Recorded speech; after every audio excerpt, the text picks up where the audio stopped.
Hi, this week I'm going to read to you from a book called First Light by Geoffrey Wellham. Now, Geoffrey Wellham was the youngest fighter pilot during the Battle of Britain, and in his autobiography, he tells the story of how he became a Spitfire pilot and his experiences during the Battle of Britain when he was based at Biggin Hill. The section I'm going to read to you is about the very first time he ever flies in a Spitfire. And this takes place just after the evacuation at Dunkirk. Spitfire K for King stands waiting. The narrow legs of its undercarriage give it an almost delicate appearance. It has the air of a thoroughbred horse watching the approach of a new and unknown rider and wondering just how far to try it on and generally be bloody-minded. I sense this as I walk steadily towards her, and whilst doing so, I am quite unable to analyse my feelings. How strange, after all. This should be the biggest day so far in my short flying career. It is the day I've been waiting for, the day I have worked for, and the day for which Mr. Hayne and Eddie Lewis exercised so much patience and understanding when transforming me from a schoolboy into an RAF pilot, and possibly a man. We'll have to wait and see on that score.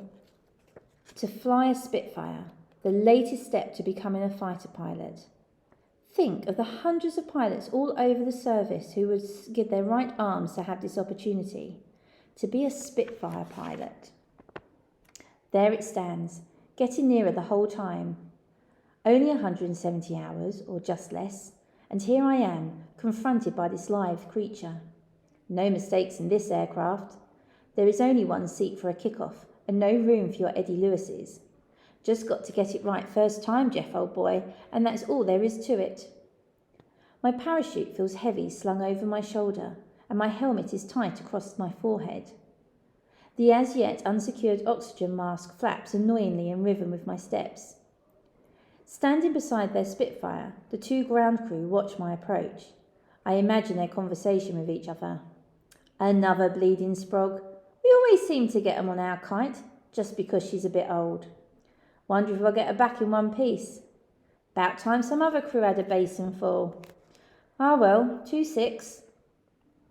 I arrive on the scene and put on my parachute. Without a word, the two airmen help to strap me into the cockpit. The small door is shut, and I am left to my own devices.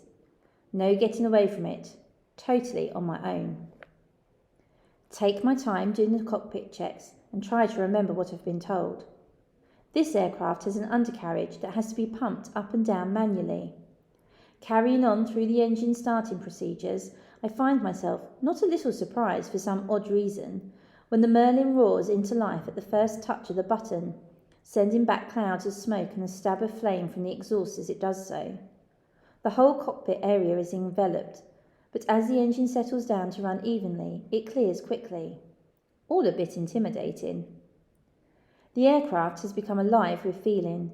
It is transformed and seems to have a certain impatience to get on with the job and get into the air, its natural element. As I start to taxi, I remember snippets of advice. View is bad on the ground, so when taxiing, swing the nose from side to side so you can see what's ahead. Don't take too long taxiing, as these things overheat if you run them too long on the ground. Use the brakes very carefully. If you don't, they'll tip up on their nose as soon as look at you. They are bloody nose heavy on the ground.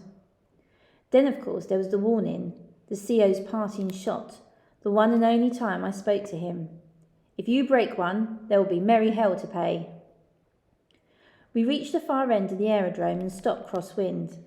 For the third time, I do my checks. My God, this is an incredible piece of machinery to be in charge of.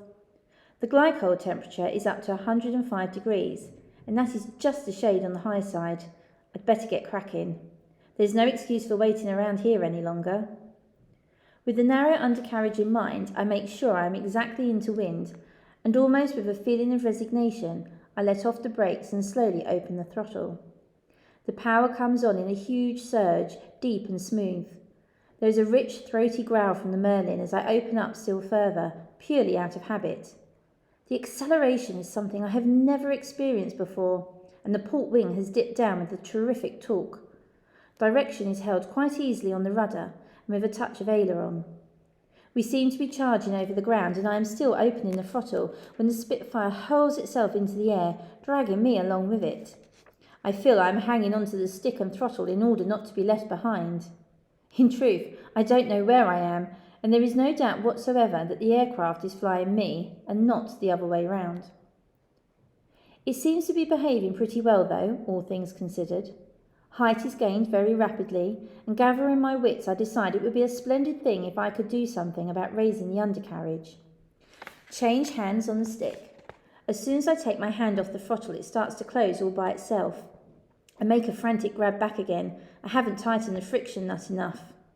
It was okay for a Harvard, but not one of these things. This is becoming ridiculous. This wretched aircraft seems to be laughing at me, as if it's having me on a right old goose chase. Can't have that. It's about time I took charge. For a start, continue to climb, and don't be in too much of a hurry to raise the wheels. These elevators are light, very light in fact. We are racing up into the sky. Now, Jeff, throttle back a bit and coarsen the pitch. No constant speeders in the Harvard, which is a bit backward. Things quieten down. That's better. I begin to feel I'm just beginning to catch up with this aeroplane. I change hands on the stick again and start to pump the wheels up. Another snag. As my right hand pumps, so does my left, which is on the stick in sympathy. The outcome of all this is that we end up careering into the wide blue yonder, giving a splendid imitation of a kangaroo. This aeroplane is still laughing at me. Well, mate, it will be my turn soon. Levelling off, we settle down and things begin to sort themselves out. Possibly I'm just beginning to get the feel of this beast. It's about time we turned back towards the vicinity of the airfield, and almost before I realise it, my thoughts have been transmitted to my hands and feet, and we are turning. A slow, easy turn, the long nose appearing to sweep round the horizon in front of me. The Spit is beginning to feel a friendly aeroplane. The cockpit is snug and has a homely feeling. There is a sensation of being part and parcel of the aircraft, as one. This is turning out to be a magnificent machine. Elation, we sweep effortlessly about the sky, upwards between two towering masses of cloud, and through a hole like the mouth of a cave beyond, which lies a valley leading into clear sky. We climb up to the very tops of the clouds which stretch away on all sides, and I revel in the sheer beauty of the scene around me. Indeed, the very shape of the Spitfire wing is a thing of grace and form. I marvel at its ability to keep the machine in the air, curved leading and trailing edges, not a straight line anywhere. It's beautiful. Looking out of the tiny cockpit as we flow about the cloud-dappled sky, I experience an exhilaration that I cannot recall having ever felt before. It's like one of those wonderful dreams, a Peter Pan sort of dream. The whole thing feels unreal, and I just can't believe this is really happening.